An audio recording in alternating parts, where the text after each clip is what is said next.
Man, it's Aaron St. Dennis at FF Mad Scientist, joined today by Jesse Moeller at JMoeller05, who has apparently seen something very interesting on his screen all of a sudden and gave the most odd facial expression out of nowhere. What's going on, Jesse? What you're hearing? What was the nice So, we were talking about this tweet where is basically this person they traded away Puka in like the offseason right before season started with a bunch of players for Alexander Madison. So it just looks like switch the worst offer. And then I was telling him about how I cut Kyron in the offseason before the season started. So I was like, don't worry about it. And then I see this deal where someone sent Kyron plus picks for Hunter Renfro. Yeah. I was just like, good I Lord. don't get It's down like, on those. Like, those are like the old ones I say of playing the poker hand of Kings versus Ace. Like, I had one 2 years ago. I drafted in a startup. I drafted Raheem Mostert the year he went out week 1 with an ACL. He was like, what, 30 at the time, ACL out for the year. Held him all year, but then I had a bunch of rookie picks because I tanked. Had to drop him during the offseason. 2 years later, Raheem Mostert's the RB6 now, and I got him off of waivers and you dropped him, some expert. Well, okay, but sure, but like I had 12 first-round picks last year, and you had to hold on to Raheem Mostert for a year. Like, I could have got Raheem Mostert off of waivers 8 weeks ago. So he was dead on your roster for 2 years. Sure, in hindsight, would I love to have Raheem Mostert right now? Yes. But, like, you couldn't have known that. Like, if I had told you going into week 1, come week 16, you're going to want Puka Nacua over any first-round wide receiver, would you have taken that trade? Like, I couldn't have paid you to give me JSN for Puka Nacua. Like, and I love Puka Nacua. I liked Kyron Williams last year, but, like, you got to play the odds. I get it. Long shots come through. But, okay, you look at some of those fifth-round guys, like even like Cedric Tillman. I liked him as well as Puka Nacua. I'm sure there were a few others in the mid-ranges that I liked. One of them really hit. One of them kind of hits. Someone is a complete dud. It's the same in the first round. It's all kind of luck. Like, if you had drafted Quentin Johnston, you want to hang yourself. If you drafted Flowers or Addison, you're pretty happy. If you drafted JSN, you're in stash mode. So it's fucking, a lot of this is luck, man. Like, I heard someone, they were talking about that earlier on FFT, where they were saying that nobody really knows. Like, you get these guys where, okay, it's Christian McCaffrey versus Alexander Madison. Sure, it's an easy one. But when you're looking at, start this guy or this guy, and they're two guys separated by 0.4 in the projections in 2 spots. Mm-hmm. Nobody really knows. You take your best guess. So, fucking, sometimes people are too hard. And that's my number one complaint about the fantasy receipts account. You go back and you victory lap shit you couldn't have known. Like, okay, guy trades Christian McCaffrey at the beginning of the year for some nobody and makes a stupid trade. Okay, I get that, but, like, a lot of these are kind of ridiculous, so. People forget the Jeff Wilson versus Raheem Mostert. We're legit month-long discussions in the preseason. Like, they completely forget about all that fun stuff. And there's cases for Jeff Wilson. In the preseason, though, I said my biggest stack was like 12, 13, 14, 15th round, Wilson, Mostert, back-to-back. And in every one of those drafts, I got Wilson first. So it's like awesome. Yeah, my daughter's very excited about the Miami backfield. Hey, don't get her started.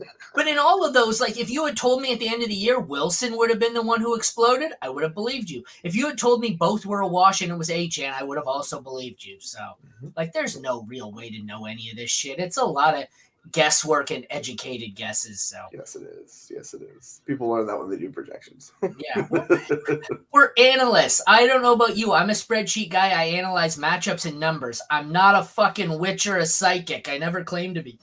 So if I was, I'd be making a lot of money gambling. That's for sure. Yeah, like, even I'll bring it up here, and we'll start with the recap of last night. And even I told you this. I went in last night terrified. Not this league, but I had Chris Olave going against Kyron Williams. I was picked to lose by 9 points. I came out ahead by 5 points. So, like, if you had gone into last night and said, hey, would you prefer to start Kyron Williams or Chris Olave? I would have taken the Kyron Williams side 100% of the time. Oh, yeah. I would have been wrong.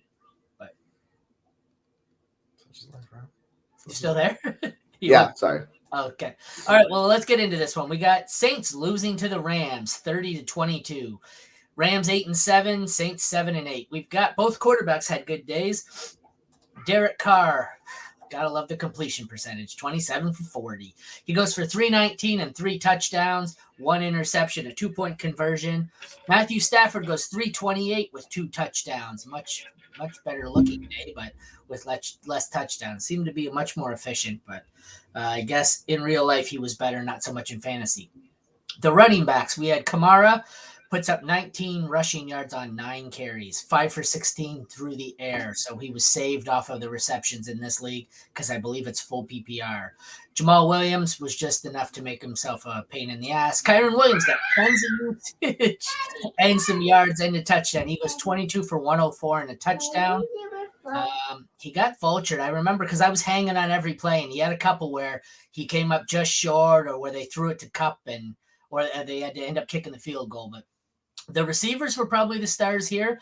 Olave goes 9 for 123, adds in a 2-point conversion, but no touchdown. Rashid Shaheed goes 5 for 70 and a touchdown. A.T. Perry goes 1 for 35 and a touchdown. Puka has 9 for 164 and a TD. Demarcus Robinson goes 6 for 82 and a touchdown. And Cooper Kupp 6 for 52, a disappointing day from him.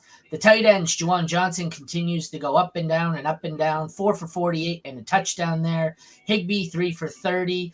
The kickers groupie was a miss by me, not my best start. I had one spot left in my streamer article, and my fourth spot I teetered back and forth between groupie and Haversack. Should have gone Haversack. He put up 11 points, 2 for groupie. I sat the Saints everywhere. It was good. They put up 1.5, and the Rams put up 9.5. They were not great, but they got you by. Anything you need to start with here? What do you think? Yeah, we can hit Derek Carr up. This was his highest fantasy game since week 13 of 2020. So I know we're talking about Carr doesn't have the ceiling. Of course, he goes out and shows that he actually has a ceiling. So if you started Carr, congrats to you. No, there was no way I was starting him. So, but overall, it was just a great fantasy game. A lot of good points. Both teams. They moved the ball a lot, as you can see by the yardage total, and it was really good. The only disappointing performance is really Alvin Kamara. Everybody else kind of did what you want, and Cooper Kupp, I guess. But Kyron Williams was still one of the best running backs in the NFL. He continued to ball out, got another touchdown. Olave looked great. Like, I was so enthralled with Olave. He's come on so strong. So if you're starting him the second half of the season, you got to love life. Like you're talking about Puka, he looks like legit top 5, top 10 dynasty wide receiver, no problem all the time. And I think the biggest surprise is Demarcus Robinson just coming in and just getting more catches than Cooper Kupp. I was like, I did not expect that. I got to tell you one thing last night. As someone who was hanging on every Kyron and Olave play, Olave looked great statistically. He should have had a much bigger game. He had 2 huge drops that would have, kept Saints drives going, but would have, I think one was a touchdown. One was probably 25 yards. One hit him in the hands. The other hit him in the chest. So he had 2 or 3, I'm going to look, where's his stats here? Yeah, I don't know. 9 for 13. And I think of the 4 drops he had, 3 of them were just egregious drops. So he should have had a much bigger day than that. I mean, having said that, if you had told me he put up 24 points, I would have been happy, but still, it probably could have been closer to 175 yards instead of 125 yards if he could catch the damn ball. But I guess the same could be said for Cooper Kupp, who had the dropsies last night too.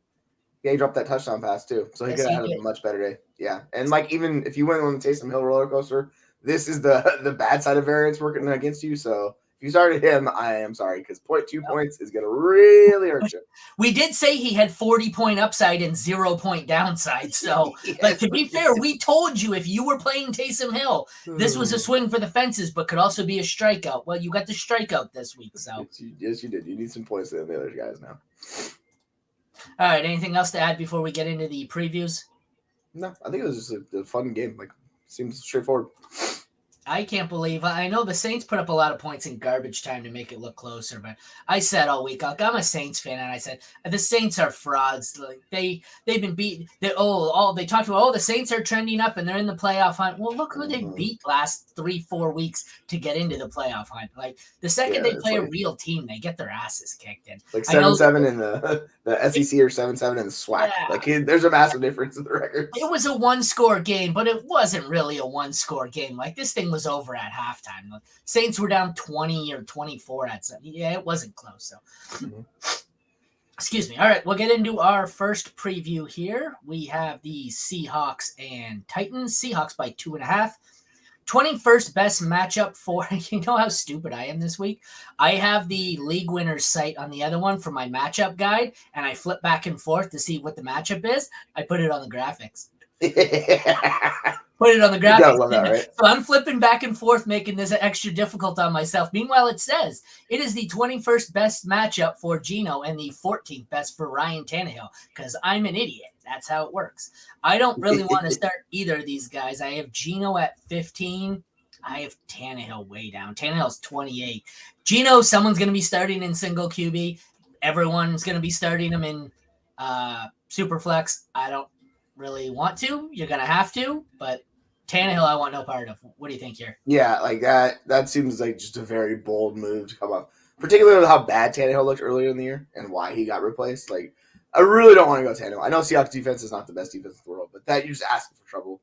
I'm kind of surprised that's 21st best matchup for Geno because the Titans have struggled occasion. So overall, I don't mind going Geno if you need a streamer this week. Let me see. He's like QB. He is my QB 14. So he's like right on that borderline of guys I'm confident with. Fun fact, Matthew Stafford is one spot ahead of him. So that kind of shows you where he's at. So we'll see. I had Stafford high this week. I had Stafford at 9, and I'm going to wish I had him higher. He had a great game. But yeah, he played really well. Not related to this one, per Ian Rappaport, Dolphins coach Mike McDaniel told reporters that he expects Achane to play against the Cowboys. He also reiterated that wide receiver Tyreek Hill had no setbacks, and he feels good about Hill playing. So it looks like both Dolphins are going to be game. Good guy. All right, moving on to the running back situation where we have various degrees of scary. 16th best matchup for Ken Walker, 9th best matchup for Derrick Henry. Previous years, this is one of those matchups where we expect Derrick Henry to do what he does in December and just smash, but it's absolutely terrifying right now. I have them back-to-back. I have Walker at 12, Henry at 13. The matchup's better for Henry. Henry's healthier. They both have backups who I think are taking far more work than we had hoped. This one scares me. I have them both, what did I say, 12 and 13? So I have them both as high-end ones. I'm playing both of them. I want to play. Okay, here's what I'm going to say. I want to play Henry if it's Geno at quarterback. If it's Drew Lock at quarterback again, I want Walker because he's been throwing to Walker way more than Geno ever has. So that's how I'm going to hedge my bet. What do you think? Yeah. It's like You're a Seattle fan. I don't have to tell you. Yeah, the snap share was kind of weird last week. Like Walker just got a ton of work in the game. His snap share wasn't drastic. I think he snapped like 55% snaps, something like that. Yeah, 56% snaps. But he got basically all the touches. So I'm pretty confident in Walker this week. I have him at RB10. But yeah, he's only a few spots above Derrick Henry. Like Henry's RB14. It's just, it always comes down to like you're talking about. If the Titans can stay in the game and they don't get behind by too much. So then Tajay Spears comes in and plays a huge role because Tajay Spears is really good. Like he 50% of snaps, 66, 67 in the last 3, and he's seen a ton amount of work like you're talking about. So that's kind of the issue with Derrick Henry. But yeah, I'm confident starting both these guys at high-end RB2s. Great matchups for the wide receivers. 6th best for Seattle, 9th best for Tennessee. My highest is going to be DK. I can almost guarantee that. It is DK at 14. DK at 14. DeAndre Hopkins at 21. Tyler Lockett at 30. JSN at 31. I want nobody else on Tennessee. And I'm sure I have Jake Bobo ranked, but it's probably a lot further down in the 50s. The one I struggle with, I definitely want DK here most. Mm-hmm. After that, I kind of flip-flop back and forth between Lockett and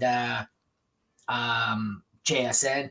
Oh, sorry. I thought it was another one. It's never mind. I seen Austin Eckler come up. I thought there was news, but it combined 2 tweets between Austin Eckler and what we just seen with Hill. So sorry. What are your thoughts here on the wide receivers?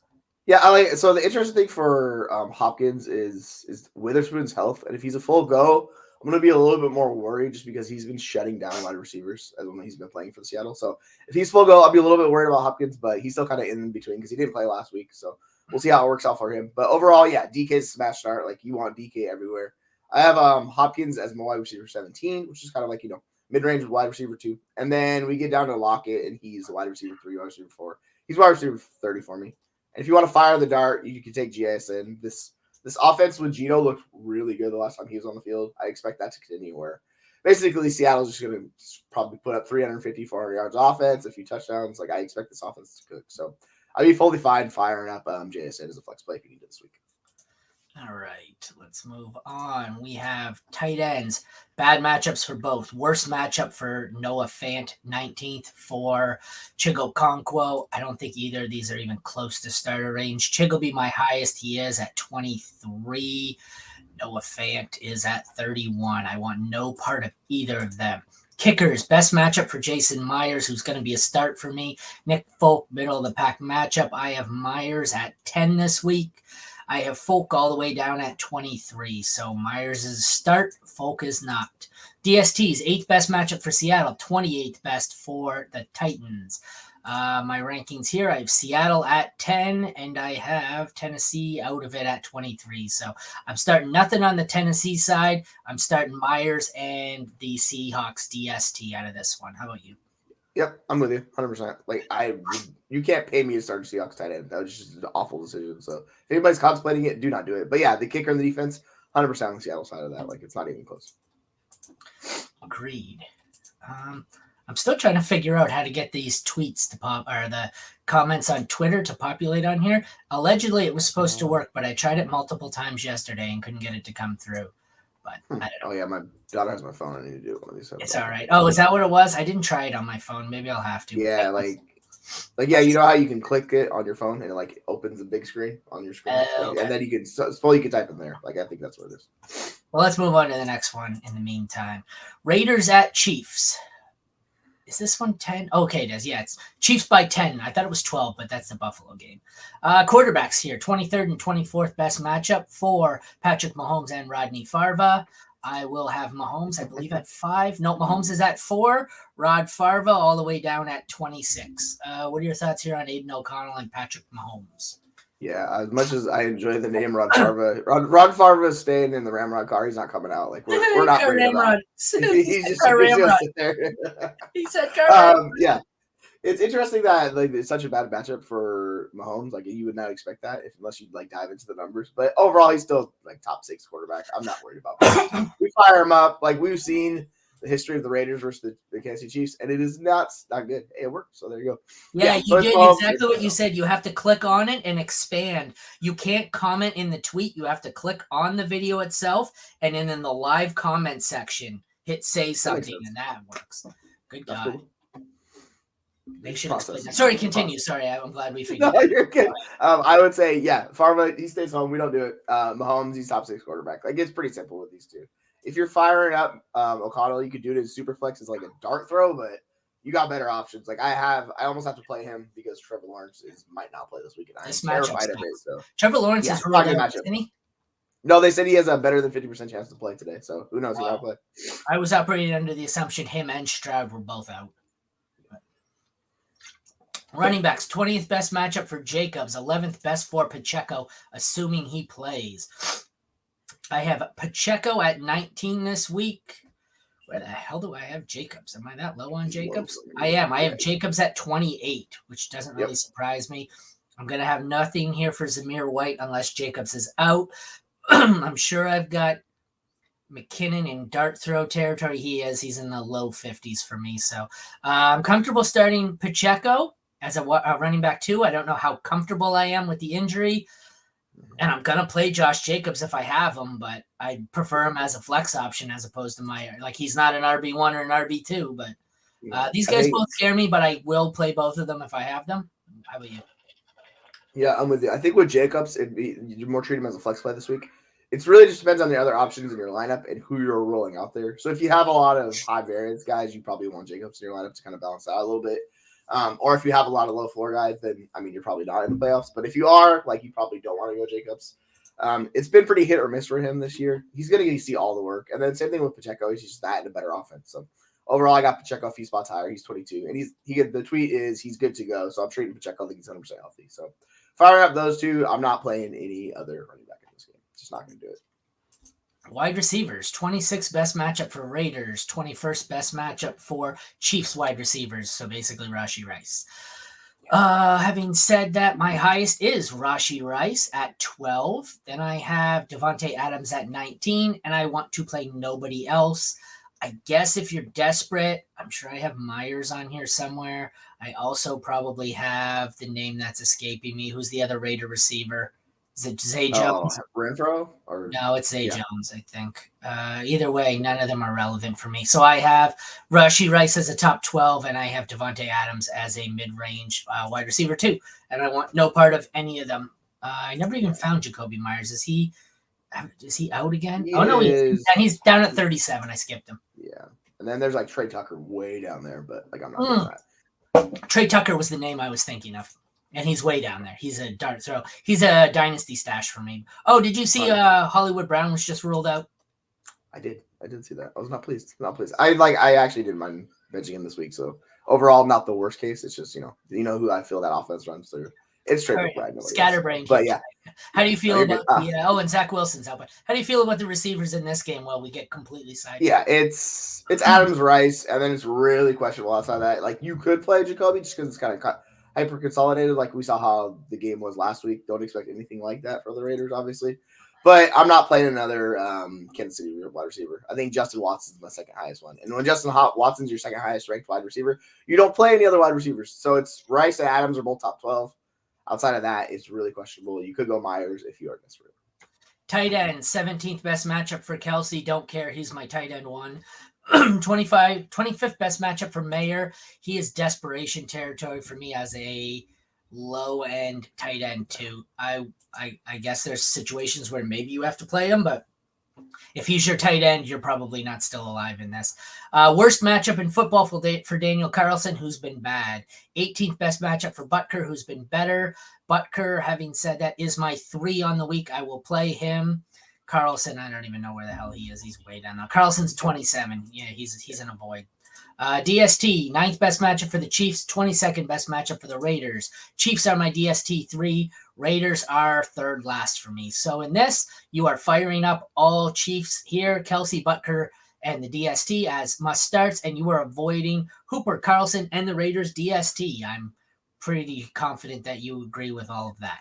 Yep, play Chiefs, bench Raiders. There we go. Yep, that's exactly what this Seems like I could have saved 4 minutes of talking and just said, play Chiefs, bench Raiders. Don't you love that? Sometimes we like go through a whole spiel and then you're like, I didn't realize how easy it was going to be. Like I knew which Chiefs I wanted to start, but I didn't realize how out I was on the Raiders till I looked at them like, yeah, I'm way out. So yeah, right. Moving on, Patriots at Broncos. Broncos by 6.5. We have Bailey Zappi gets the 11th best matchup. Russell Wilson gets the 27th best matchup. Wilson is my QB 14 on the week. Bailey Zappi is in the land of misfit toys down at 27. I want no part of Zappi, and I want Wilson. I have a couple of leagues where I might have to go to Wilson. I don't hate it. I don't love it. Don't love against this Patriots matchup, but Falcons have been fined $75,000 for Arthur Smith, blah, blah, blah. Injury report policy. They should fine him for being a shitty coach is what they should do. Oh, that's the whole Bijan thing, right? Like that's ridiculous. They should fine him for the way he uses him, not the way he puts him on the injury report. I love how the NFL just throws out fines left and right. Like, oh, you hit this guy, here's $40,000. Like they're just stealing money from people. But back to this, I don't know what we're like. Why would you play Bailey Zappi in this game? He is very, very low. He's QB 29. And like Russ, because the matchup's so bad, he's QB 18. I do have to start him in Superflex League. Not thrilled about it, but it is what it is. That roster is so good outside of the quarterback, so it's just like those guys are carrying me. But overall, yeah, you could play Russ. He's in one QB, like he's more on that borderline, but I think there are better options to stream as opposed to Russell Wilson this week. So ideally, just not playing as a quarterback. Running backs. We have second best matchup for the Patriots. Don't know what the deal is with Stevenson. You have any? He's out there. They said they didn't see him at practice today. Yeah, so okay. I'm gonna assume he's out, but it's what I was assuming too. I just knew it wasn't official. 17th best matchup for the Broncos here. So let's check. I feel like I have Elliott lower, but I think I'm gonna change that. I do. Where the hell is he? I'm looking for Javonte. I can't find him. I have Javonte at 32. Maybe I expected Javonte to be higher in my rankings than he is. Yeah, he's been such a... Oh, okay. No, I have Javonte. Oh, I have them back to back. Zeke at 20, Javonte at 21. If we get official word that Ramondre's out, Zeke will move up. Yeah. Javonte is likely to move down. I don't hate Javonte. I don't really want to play him. I think Zeke is more of a high-end RB2 than I have him ranked. He's probably going to move up a bit, but it's tough. There's a lot of guys above him that I probably still prefer over him. What do you think here? This is kind of a tough one for me. I think it's easily Zeke over Javonte, but What do you do with him? Yeah, 100%. Because like the volume Zeke's gonna see is absurd, and it could be like last week with Kansas City where he just does nothing. He gives you 7 fantasy points, right? So that's kind of the decision you have to make. It can be really good. We saw the week before against Pittsburgh. But yeah, I'm gonna basically have Zeke as a borderline top 12 back. I think I have him at 12 right behind Barkley right now. But I'm gonna prefer guys like Ty Chandler, Saquon. I think it becomes a decision with Bijan and those guys. And if you're deciding between Bijan and Zeke, like that's just so disappointing where we're at in the year. But that's where it's going to be for me. I just don't want to play Javonte, to tell you the truth. He's going to be a flex play for me, but I hate this matchup for him. He's been so inconsistent, and he's not been producing. I think he's running back 29 on the year, and it's just not been good. Like I don't want to trust him against this New England defense. So ideally, I'm just pivoting away from Javonte this week. I don't want to put him in my lineups. Wide receivers, 24th best matchup for the Pats, 12th best matchup for the Broncos. Sutton is my highest in this one, and he's probably the only one I'm playing. I've got Sutton at 27. My next highest has got to be Douglas, unless it's Judy. Just a sec. It's Douglas at 51.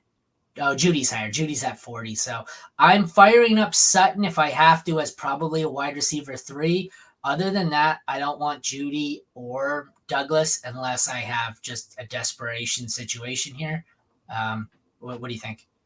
Yeah, like I'd probably rather play Douglas than Judy just because of how bad it's been for Judy. But like overall, I have Judy ranked a few spots above him. I think Judy's 43, Douglas is 49 in that range, so they're pretty close. Like there's only a few projected points difference between them. Sutton's the only guy I'm putting in my lineup for sure. The other ones are like questionable. And then outside of Judy and Douglas, I'm really not interested in any wide receiver in this game. All right. Tight ends. Best matchup for Hunter Henry. Worst matchup. Well, third worst matchup for Adam Troutman. I don't care. I'm not playing either of them. I have Henry at 17. I have Adam Troutman at like 30, 35. Don't care. Not playing either. Kickers. Ryland at 13. Let's at 9. I'm avoiding Ryland. Let's is my 11, so I'll play him. Ryland is 30 for me. Want nothing to do with him.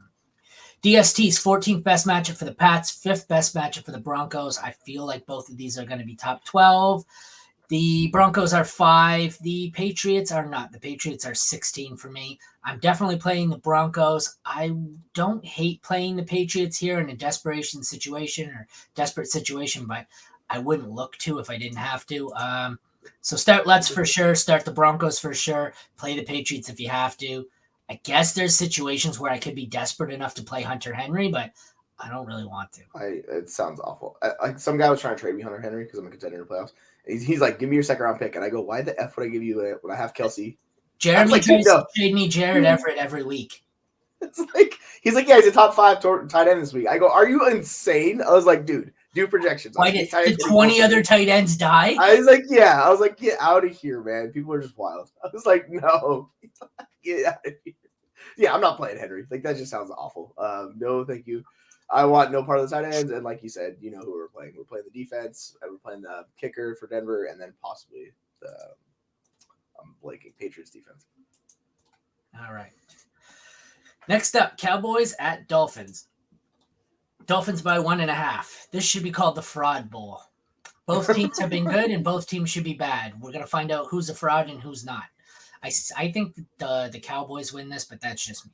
Dak, 16th best matchup. Tua, 20th best matchup. Dak is going to be much higher for me. He's not. He's higher, but not much higher. I have Dak at 7. I have Tua at 10. What are your thoughts? Yeah, I like both these guys actually in this matchup. The interesting thing is we saw Buffalo destroy Dallas last week. I'm expecting Miami to do the same because then the way Buffalo did it is they used a lot of motion to offset the defense. And they really took advantage of that. And Miami is the king of motion. This is the stuff teams steal from them. So I expect Dallas to struggle. So overall, I'm playing both of these guys. I just love Dak. Like Dak's still really good. He's QB4, Tua's QB7, but I'm confident in the QB7. It's not last week where it was debatable. I'm very much firing up Tua this week. Since we're about to get into running backs, I guess we can answer this one. I have Mostert lower, but I don't feel great because JT's coming back off a lengthy injury. Also, no running back has scored a touchdown against the Falcons this season. I feel like Mostert's the safer play here. I have him ranked lower, but I feel like he's going to be ranked higher by the end of it. My answer here is Mostert. Who do you have? Yeah, I have him 2 spots ahead of JT. JT should see all the volume. It's just yeah, like you're saying, it's not a great matchup. So that's what worries me. I'm more confident in Mostert finding the end zone against this Dallas Cowboys defense because they will give up points to running back. So I'm totally fine. We're going with Mostert too. But like, I think both these guys should be in your lineup realistically. Like, but I mean, like, fine, well, they like, are. I don't They're know what both the flex top is. 10 for me. But I mean, you've got one running back who finds the end zone every game, and another one who's playing a team who hasn't allowed a rushing touchdown. So Yeah, like, it's Mostert seems to be the way to go here in a must-win week for playoffs. But I think almost any other week JT would probably be higher than Mostert. But I did have him higher, but I'm going to change that around because I think it's 12 and 14 they're at for me. Yeah, but they're real close. Like, I'm not too worried about either one of these guys. I want both these guys in the lineups. I have them at 11 and 13 now with, 10 and 12 with Mostert 2 spots higher. So the running backs, we have Pollard 22nd best matchup, Mostert 21st best matchup. Let's see, what did we just say? Mostert I've ranked at 10. Pollard I've ranked higher, but I don't like it. I have Pollard at 8, and I really hate that. I feel like Pollard needs to be down more like 15. What do you think? Yeah, I was just looking at him. I have him at 7, and it feels way too damn high.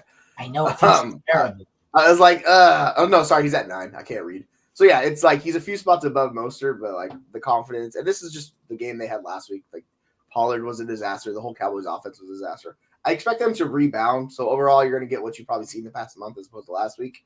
But still, like he still didn't hit in half PPR. He still hasn't hit 20 points in a game. So like he's been good. He just hasn't been elite. And then on the other hand, Mostert's just the touchdown thing. So like I'll take Mostert over Pollard this week too. Like, but it's a good discussion between two of them. And then if you want to fire up Devon Achane, where do I have Achane? I have Achane is like a top 20 running back. So I like all of those big 3 guys in this matchup. I want all 3 of them in lineups. Yep, the receivers here, probably 2 of the best. I start Kamara and Mostert, and Puka at flex got lucky. Well, that is definitely... Well, Kamara didn't really help you. Puka made up what Kamara lost you, though, so you're all right. Flex Puka. That's a bold move. Puka at flex, you should. For future reference, take the Thursday night players out of your flex. Put them in at wide receiver or running back, so that way if you have an injury later in the week, you have more flexibility at the flex. That's why it's I got CMC in my flex and few leagues because of that, because they play Monday night. I always hate that one. It seems like the one week I forget is the one week where that player gets scratched, and I'm like, well, fuck. Right? Now it's the worst one. You can't change it. Sitting on my bench that I could use here, but I have to start a running back because I left my fucking running back in the flex. And I'm looking, and it's like only Jamal Williams, and I'm like, fuck. Just because I screwed it up. Yep, it's the worst. Wide receivers, I feel like when I look, these are going to be 2 of my top 3. Assuming Hill plays, which he's trending towards. 17th best matchup for CD Lamb, 27th best matchup for Hill. Not great for either, but oh well. CD is my 1, Tyreek is my 3. After that, I've got Waddle at 11. I don't think I have a Cowboy ranked. 36 is the next one for Brandon Cooks. And that's the only one's worth mentioning. What do you think? Yeah, so we saw how good Waddle was last week, which to give us if like Hill's limited or injury's not going to play, he's basically going to try to do his best to take over that Hill role and be incredible. But now that Hill's back and he looks like he's full go, like we got you, knock him down. Unfortunately, it's still going to be very high on my rankings because he's a very good wide receiver. But Tyreek and Lamb are top 5. They're both elite must starts. Waddle's wide receiver 14 for me, and I want you to put him in lineups as well. I'm going to play him over guys like Garrett Wilson, stuff like that. I'd rather chase the upside of this game as opposed to playing Garrett Wilson with the Jets offense and just an awful quarterback, Trevor Siemian, whoever their quarterback is. So like that's kind of the decision you have to make with those guys. Yeah, no, thank you. I don't want to do that. All right, tight ends, 18th best matchup for Ferguson, 29th for Smythe. I have Ferguson at 9, and I have Smythe. I don't know, who cares? Somewhere way down there. He's not playable. Do I even have him ranked? I don't even have Smythe on the board. He's outside. I stopped at 36, and he didn't make the top 36. So he's tied at 32, but I'm not. Yeah, no, thank you. Pickers, we have 29th best matchup for Aubrey, who hasn't missed. 31st best matchup for Sanders, who's been solid. I like starting both of these guys. Aubrey is my 3. Sanders is my 9. They are both must starts. Aubrey's been awesome. DSTs, bad matchups for both. 18th best for the Cowboys, 31st for the Dolphins. They are still should be ranked half decent. 17 for Miami, 25 for Dallas, which feels really low. I feel like they're both going to be mid-range DST2s that I would like to avoid. There's some good streaming options this week. Green Bay, stuff like that on the waiver wire. I don't want to play either. I think if you have Ferguson, you probably can play him if you're desperate. I have to start both kickers, and I want to avoid both DSTs. You as well. Happy holidays. Okay. Same to you, TD. Happy holidays, man. Yeah, like I worry about the kickers and the defense in this game a little bit just because the matchups they're going against. But overall, like they've been high impact players for you. So unless you have better options that are must starts, like you probably throw them in there. But realistically, I do worry about the ceilings of both of those options for both teams. What worries me in this one is both kickers end up with 6 points on 6 extra points only, and there's no field goals because nobody can stop either offense. So that worries me. Like that's the thing. So like that's why we want to fire up the offensive weapons. When we get to the defensive kickers, like that's the scary part of this game. So I'm with you. All right, what do we have here? We've got one good game. Well, stink, stank, Dodgers or stunk. Fan. Stink, stank, stunk. Let's go with Our buddy's a Dodgers fan here. Yeah, feels good to be a Dodgers fan. Oh, yeah, no shit. They might break the record for most wins of the season. I'm a Enjoy your life, and so I haven't been all that into it lately the last few years. Having said that, all the highest payrolls never really matter. It seems like you get knocked out in the first round. This one, we have the Commanders at the Jets. Jets by 3. The quarterback situation. Second worst matchup for Sam Howell. Best matchup in football for who cares. It ends up being Trevor Siemian. At the time of this, I didn't know who it was, so I put who cares because who cares? I mean, it's a great matchup, but who cares? Sam Howell, this is the lowest I've had him ranked in a while. And he is ranked at 22 for me. I don't think I have Siemian at 30. I haven't really accounted for him being named the official starter, but 30 feels about right. So I don't want either part of these. And in fact, in a league, I just traded away a second-round pick for Gardner Minshew with the intention of benching Howell this week for Minshew because the Commanders themselves have benched Howell in 2 consecutive second halves. So that's where I'm at with Howell. You? The only good thing like for him, I'd say for this game is the Jets are so bad offensively. He's probably not going to get benched. But like I talked about this since the preseason. Freaking, why am I blanking on the backup's name in Washington? Like I think he's a better quarterback. Like, I think Brissett's just a better quarterback. Howell is the king of empty calories. So he puts up stats, but it's just not good. Like so that's always what worries me about him. And yeah, I really don't want to play either quarterback. I have where is he? He's 20. Simeon's 25. Among the names of Heineke, Keenum, Stick, Zappy, Rudolph, Levis, and Young. So yeah, no thank you to all of that. If you're desperate, I guess you can play Sam Howell, but I really don't like this matchup for him. Those corners are legit shut down on both sides of the ball, so it's going to hurt the wide receivers. Like, it's just a snowball effect against this defense. This is a very good defense, and I think it's going to be a very ugly game. All right. With that in mind, let's go running backs. 5th best matchup for Jets. 7th best matchup for the Commanders. We don't know. Sounds like Brian Robinson could be back, but we're not sure. These scare me all around. I have Breece Hall at 15. Next up would be Brian Robinson at 40, but I have him as questionable. He scares me. I don't know if he's going to play. If he does play, I think he moves up to more like a 2-3 borderline.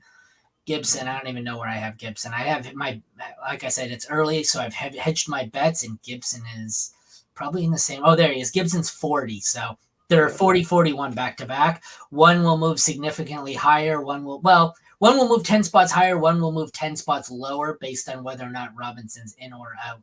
So, like I said, the only one I really want to play here is Breece Hall, and I'm playing him as kind of a high-end RB2. How about you? It's not great for him either. Talking about Brian Robinson, John Keim, the ESPN reporter for Washington, said he did not see Brian Robinson on the field, still dealing with the hamstring issue. I wouldn't be shocked if he misses. But the issue with like Gibson, we thought he was going to take over more work. Like he did not last week, and that was entirely disappointing. So if I'm going to have Gibson probably like if he's out, he'll be like running back 36 in that range. I just really don't want to play him or those guys. Breece Hall is the one guy. Like the ceiling is there, but it's pretty treacherous for that offense. So like I'll play Breece Hall if I need to, but ideally like I'm not confident in him in this matchup either. So it's kind of just like fire him up if you have him and just hope it works out. But the rest of the guys, I'm not really interested in Gibson or Rodriguez or Amanda, anything like that. Second best matchup for Garrett Wilson. Worst matchup for Terry McLaurin. That's not good. I have Garrett Wilson at 23. Terry McLaurin is down at 34. Those are the only two in consideration for me. So I have Wilson as a wide receiver 2, low end. McLaurin as a low end 3, and I want no part of anybody else there. What do you think? Yeah, I have McLaurin and Samuel back to back in rankings at wide receiver 35, wide receiver 36.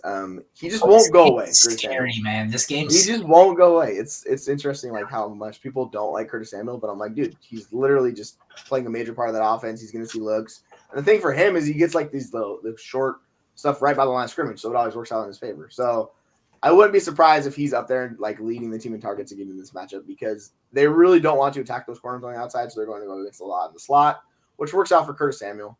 So that's why I have him higher. But yeah, like Garrett Wilson, he's a stud. You just need Trevor Siemian to be good. We don't know if that's going to happen.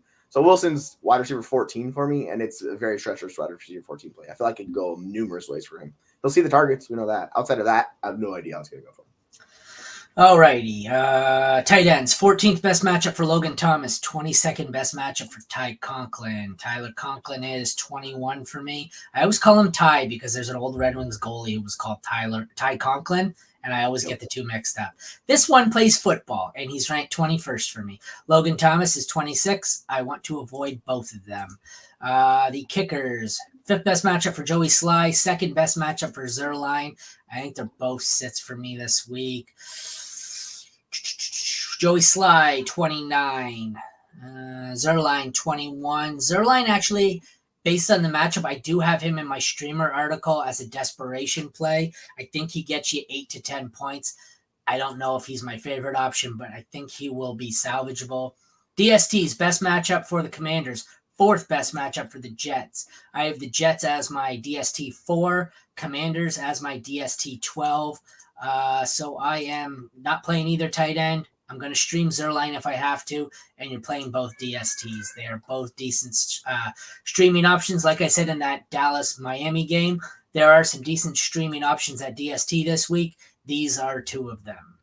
Yeah, 100%. Like, if I'm playing a defense with the 2, it's going to be the Jets just because they're good defense as opposed to Washington, which we know their lack of talent is very big, and you're playing them because the offense they're going against. So, yeah, like you can definitely stream either one of those. That's what happens when you trade away all your good defensive players midseason. Right. Exactly. It tends to not work out well. Okay, we have straight up AFC North or half AFC North? Just let's go big dog AFC North. Big dog AFC North. All right, you may regret that. We have the backup quarterback poll. Bengals by 2 at Steelers. Jake Browning, 22nd best matchup. Mason Rudolph, 9th best matchup. I know I have Browning higher. That should tell you all you need to know. Browning is my QB 19. Mason Rudolph is 29. So in Superflex, you are going to have to probably start Browning if you have no other option. I want no part of Rudolph in any format. How about you? Yeah, I think you can stream Browning against this matchup against Cincinnati. He's been really good. He struggled in the first half last game and turned it on. So if I'm streaming a quarterback, it's 100% Browning. I don't want to go through Mason Rudolph experience. He's just not a good quarterback, and I expect him to struggle immensely. So if we looked at Browning's fantasy points, he's been pretty good. The last 3 weeks, put up 26, put up 23, and 18. So he's been very good for you. Rudolph, on the other hand, it's not great. He only played a little bit, but this offense and quarterbacks kind of suck. So do not play Mason Rudolph. I beg you, do not do it. Running backs, 12th best matchup for the Bengals, 15th for the Steelers.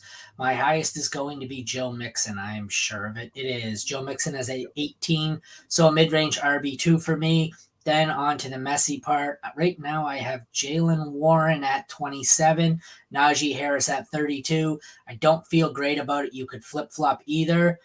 And I'm going to have to look here, but I'm pretty sure I have Chase Brown. Yeah, I do. I have Chase Brown 3 spots lower. And I don't think I have a preference out of Warren, Harris, and Brown. I think all 3 are in the same range here. Joe Mixon's the only one I really want to play based on volume and his way to relevance. He's, like I said, he's a mid-range 2 for me. The others are 3s in desperation flex. If you had to rank them, Najee, Chase Brown, and Warren, how do you rank it? I'll go Warren, Najee, and Chase Brown is how I would play that out. That's how I have it in my ranks too, but it feels gross. Either way, it feels gross. Really gross. Yeah, like if you're getting into that range of running back, you kind of know the issues with those guys. There's no guys gonna see all the touches or all the work or anything like that, right? Because they'd be higher ranking. So yeah, I'll do Warren just because he's been better than Najee lately, but yeah, that doesn't feel good with him either. So it's kind of just like avoid these guys for the most part. All right. So, wide receivers. 18th best matchup for the Bengals. 11th best for the Steelers. We have Chase is out, right, for the foreseeable future? Yeah. Just to confirm. I thought so. Okay. My highest ranked here is going to be T. Higgins. I can guarantee it. He's at 20. That tells you how I feel about this one. Next, I have Deontay at 33. George Pickens at 47. I have Tyler Boyd ranked lower, I feel like, but Tyler Boyd's probably going to move up somewhere. Oh, he is. He's 48. So I have Higgins as a pretty solid wide receiver too. I think he's more of an upside wide receiver too. Deontay's a 3, and this is going to sound scary, but I prefer Boyd over Pickens. How about you?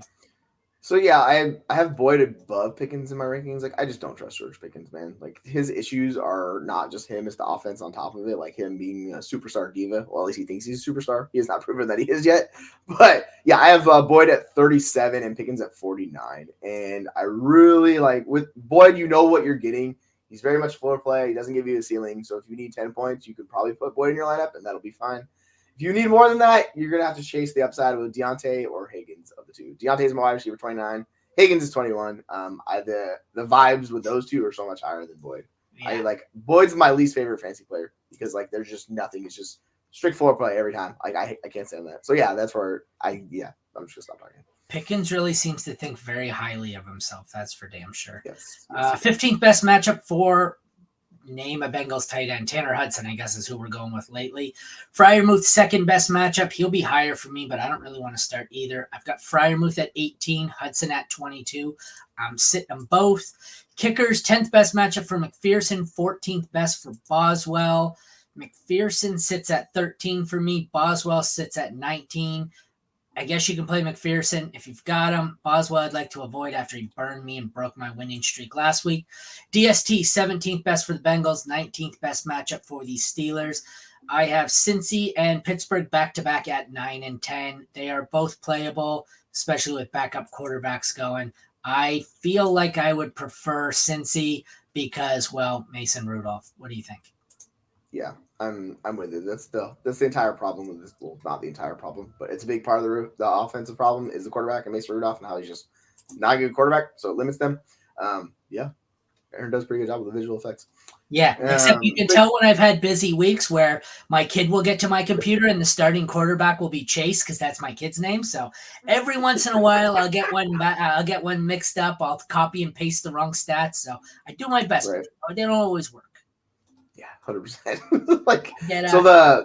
To hit on these tight ends real fast, with Freiermuth, I know it's a really good matchup, but this is Mason Rudolph. He's my tight end 23, I think, and it's not great. I'm debating him and Dalton Kincaid in the league, and I really have no idea what to do because that Bills offense has completely shifted, and it's not. You don't want to start Dalton Kincaid either. So, yeah, that's the dart throw tight end position where we're at with those guys. I find, if we're going back to the graphics, I need the graphics myself, and I love the podcasts that have graphics because for me, even the ones where I'll be on a show and they'll say, name this or rank this, and this. I like to see it on the screen because I can't process that all in my head. You'll see me go, okay, how do you rank the Browns and Texans running backs? And I'm going, okay, Browns have this. It's easier to just look at it. I like the visual representation. It's so much easier for me. I don't have the mental capacity to just flow like that. I'm just me either. My brain's like, I work a full-time job. I've got full custody of a 9-year-old. I do not have that. Dad brain has taken over effect here, and I just try to get by. I need these for myself. So. Yep, I'm ready. I had a buddy say once we should not rely on him so much because he listens to the podcast and he has no clue what the hell I'm talking about. So I try to read out the graphics, but we'll move on here. We've got Browns by 2.5 at Texans. Joe Flacco gets the 10th best matchup. Case Keenum, 29th best, so not good.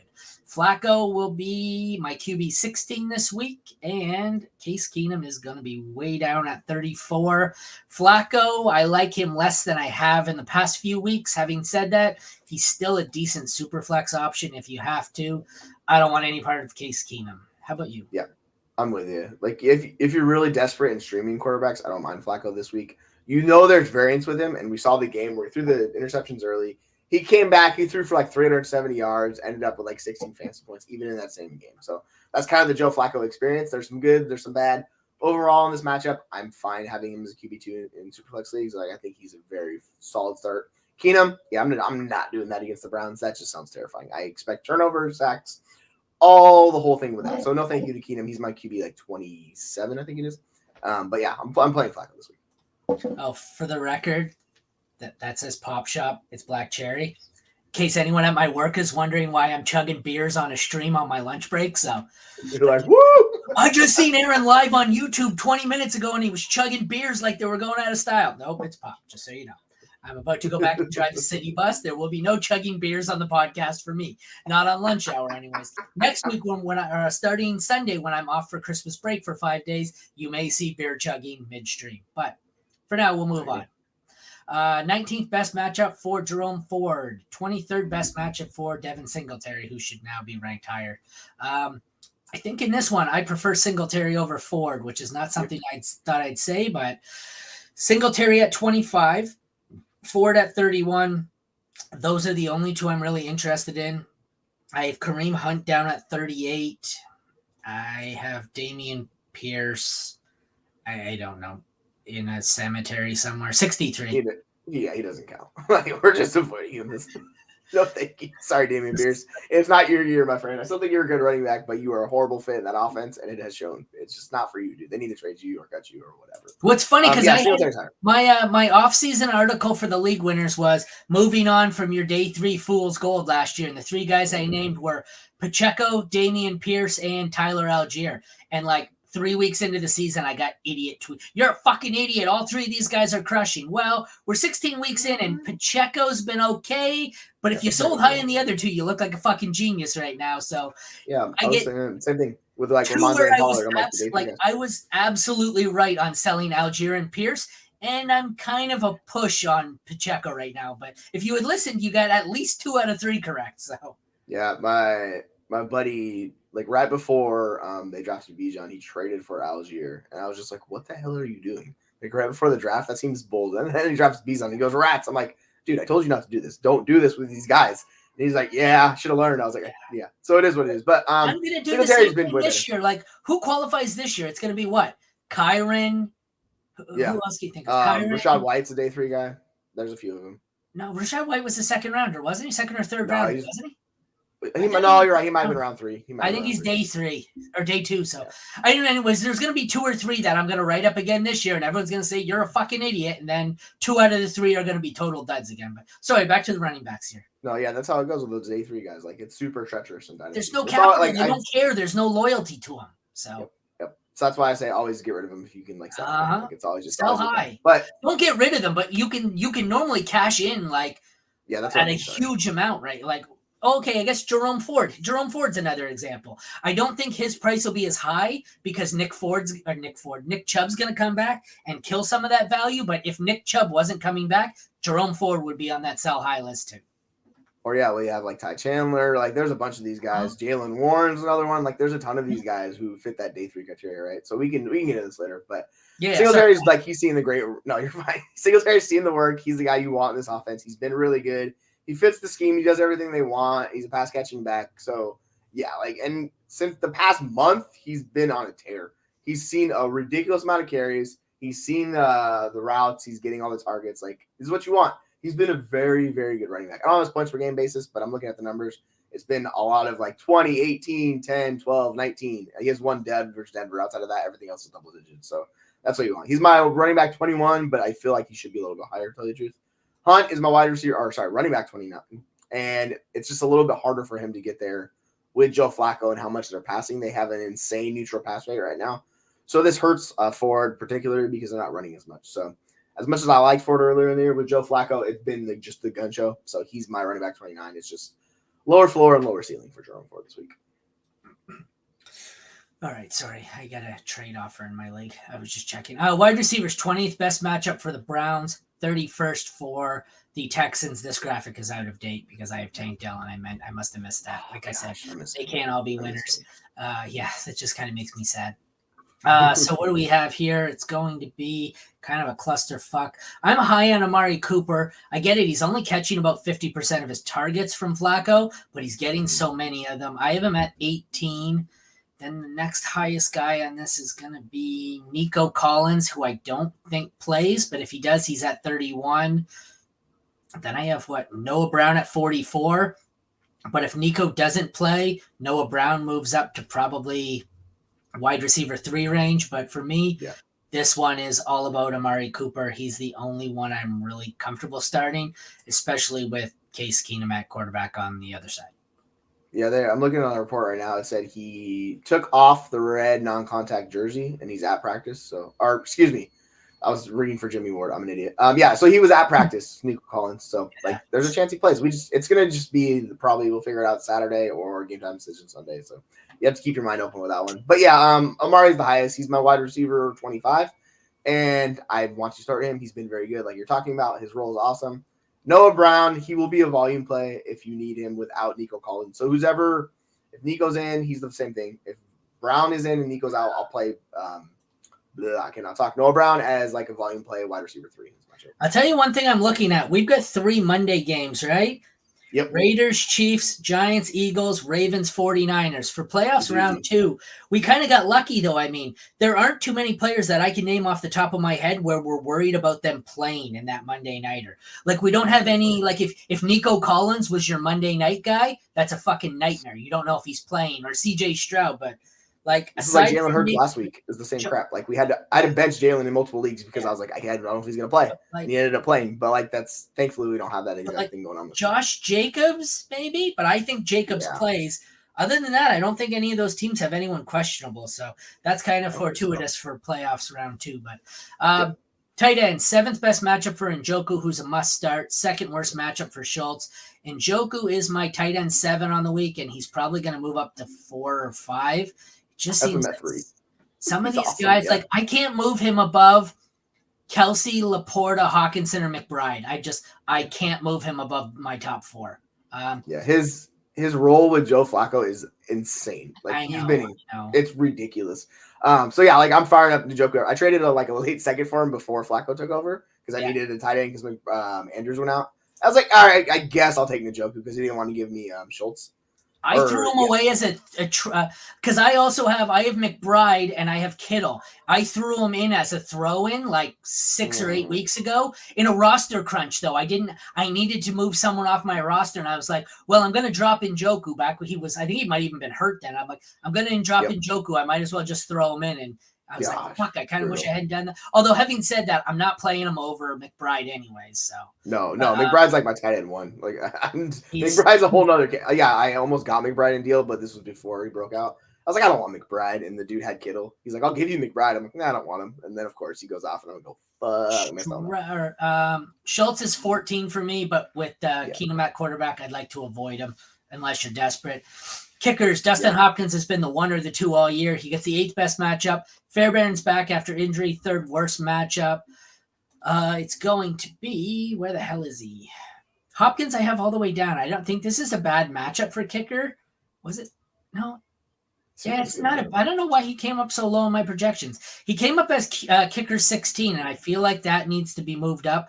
I would start him. Fairbairn, what? I have Hopkins at 7. I have him at 16, and I feel like he needs to be moved up to 9, 10. I'm not moving him above Sanders. Anyways, 10. What did I say there? Fairbairn's at 25. I want to avoid him. My DST situation here. Browns 25th best matchup. Texans 6th best matchup. Browns at DST 6 for me. Texans at 13. You can play both if you have to. I prefer the Browns, especially with Case Keenum at quarterback. How about you? Yeah, that's the risk again. Like the Flacco is going to leave the Flacco. I can't talk. He's going to leave the Houston Texans. He's like a superhero. He's going to leave the Texans defense with a massive variance in this game because if Flacco is hitting, the Texans defense is going to suck and not do anything for you. On the flip side, if he gets into the turnovers and takes the sacks, there's the variance factor working out in your favor. So I think the Texans are one of the higher variance defenses this week to play. If you want to, ideally, I don't want to take that risk with them. But yeah, I much prefer the Browns this week for defenses. Who do you prefer? This is not related to this game. Dynasty, Anthony Richardson, CJ Stroud. But it's really close. They're back to back. It's Someone's trying to make me a trade because he likes Stroud better, which I do as well. He's assuming Stroud's done for the year, which I don't think he is. Like done for the fantasy year, I don't think he is. Yeah. But he's offering to add in. I wanted him to throw in James Cook because I want another running back to play over John. What? Yeah. He won't. That'd be incredible to get that. No, he won't. He's offering Devin Singletary and Richardson for Stroud. I mean, they're like kind of the same. I have them in the same tier, so I don't really care. So if you're getting a plus, I'd be fine with it. It's just if you expect Stroud to play, like if you're going to use him in the championship, like I think that'd be more important. So like that's the whole thing. And I do, and that's the plan because if he's back, I don't know. Who do they play next week? I don't know. Anyways, the plan was to play him next week if I make it, because otherwise I've got to play Howell or Gardner Minshew as my 2. They play Tennessee next week, so yeah, I would want Stroud in that matchup 100% if he's going. Which is like, this is weird that his concussion's lingering on longer, so I don't know what's going on with him, but I expect him to play next week. So that means I probably can't make that deal. Yeah, if you got like Cook, then sure, but not for Singletary. Like I think the championship's worth more than getting Singletary. Agreed. Final game: Bills by 12 at the Chargers. We have Josh Allen, 4th best matchup, 25th best matchup for the Easton hockey stick. Josh Allen is my QB2 on the week. Easton stick is back in the hockey bag at 24 where he belongs. How about you? Yes. Josh Allen is him. Easton stick is not him. Like we're just gonna leave it at that. You're firing up Allen everywhere. He's incredible. This defense is not good. We want Josh Allen. Easton stick, I wish you the best of luck in this matchup. This is going to unravel for him rather quickly, and I do not like how this game is going to end. So no thank you for Easton stick. I'm not even going to take him as like a QB2 streamer in Superflex. I just don't want to do that. If I had him, I would look to make a trade or do something because I don't want to risk my playoffs on Easton stick. Like that just sounds like terrifying. Running backs, James Cook at 6th best matchup, 14th for Eckler. Never thought I'd have James Cook clear above Eckler, but that's where we are. Cook is my RB5. Eckler is scary how far he's fallen. RB29, good Lord. What are your thoughts here? High end, mid range, RB1 for Cook, and then 3 for Eckler? Like, ugh, barf. Yeah, the vibes of Eckler are really bad. He's running back 31, and you know he's going to see volume. They're going to be in game script where like this is supposedly where Eckler is good. He just has not been good. I saw his video with on the podcast he does. He said like where he was running 13 miles an hour. He said it's because his ankle was taped weird. He couldn't get any traction, so he couldn't move. He's like, am I slow? And then he went and tested the next day. He said he ran 20.9 miles per hour. So he just hasn't been good though. But he's not officially cooked as everybody says he is. Sorry, I can't talk. Yeah, it's good. Go take a drink, Kirk Herbstreit, while I move on to tight end or to running back or wide receiver here. So we got 3rd best matchup for Buffalo, 23rd best matchup for the Chargers. Diggs is going to be high for me. He is 6. The highest Charger. Who's even left? I think Keenan Allen's out, right? So that leaves what? Palmer, Guyton, Johnston. Palmer's probably my highest, and it's way the hell out there. Palmer. It might even be Gabe Davis next. Like, I don't know. Palmer's now. It's Palmer at 42, Gabe Davis at 40. So I want to fire up Steph Diggs as an absolute must start, and I don't want any of these guys as anything more than desperation. Yeah, like I don't mind Palmer. We know he's going to see the volume, and we saw him bust a big play last week. But overall, yeah, it's Diggs. The interesting thing for Diggs is his offense has shifted, like we're talking about. They're using more 12 personnel. They're heavily involving James Cook. He's running a route on like 30% of the overall dropbacks. It's like an absurd. He's basically doing what CNC and Eckler have done in the past. So his usage is as good as it gets, and it hurts Diggs because they're not running the same amount of plays. So Diggs is moving down. I have him at wide receiver 16 this week because of that. So as great as Diggs been, he's not. I can't talk because I don't know what's going on my throat. But he drops this week for me. So yeah, it's Diggs and Palmer. And I don't know if else. That's totally hilarious based on our pre-show conversation that you're having this issue. Because this bothered me in the Thursday night game all last night where Kirk Herbstreit sounded like he was going to choke on his own tongue the whole fucking game, and it bothered me about 40 minutes, an hour in, all of a sudden you can't talk. That's hilarious. I've become Kirk Herbstreit. By the way, we have a question in the comments. I see it. ETN, Henry, Hall, Pollard. 1 sec, let me bring that up. Henry, ETN, Hall, Pollard. The highest for me is Pollard. I have Pollard at 6, ETN at 8, Henry at 11, Hall at 15. So I have Pollard ranked the highest. Oh, I feel like ETN, but I don't like the matchup.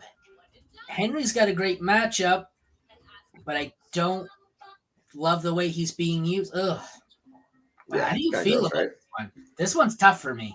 It's tough. I would probably go ETN and Pollard above Henry. And yeah, my daughter's in here now, so expect that. Yeah. So I have ETN the highest, and him and Pollard are the two guys I'm more confident in. So I don't know how many guys you're starting because you just listed them. But Breece Hall is the one I'm not super confident in, and Derrick Henry terrifies me of this group, so that's how I rank it. I think I've got it ETN, Pollard, Henry, Hall. So yeah, take it for what it's worth. ETN and Pollard are tight. It would be ETN if it wasn't a bad matchup, but yeah, and his usage has kind of come down a little bit because he's been dealing with injuries and he's seen a ton of work this year. So like, all right, to wrap it up before Jesse dies, the tight ends, ninth best matchup for Buffalo, 24th for the Chargers. I don't really want either. I have Kincaid at 14, and that's scary as shit. My highest ranked Chargers outside the top 24. I don't want either of them at tight end. The kickers, 24th best matchup for Tyler Bass, 27th best for Dicker the kicker. Bass is my 1 on the week. Dicker the kicker is down at farther down. Dicker the kicker is at 31. I don't want any part of him, so start Bass. Bills DST, 15th best matchup, 30th best matchup for the Chargers. Now you're having an issue streaming to YouTube on yours. Your account's all over the place. As far as DSTs go, the Bills are my DST 2. The Chargers are not. They're way the hell down. They are last. So Kincaid, if you have to. Tyler Bass is a must start. Bills are a must start. And that's it for that matchup, unless you have objections. No, Kincaid terrifies me. As good as a player I think he is, like the shift in the personnel and how they're using that offense, like he takes a massive hit. They're using Dawson Knox more too. So it's ugly for the Buffalo players outside of James Cook and Josh Allen right now. All right. Well, that wraps up our Week 16 AFC home game preview. We will be back on Sunday at noon. That's Christmas Eve, I believe. We will be back there for 12 until kickoff for our live sit start show. So join us then. For Aaron and Jesse, thank you for tuning in to our Week 6 back-to-back days of home game previews. Good luck at Week 16. We'll see you Sunday.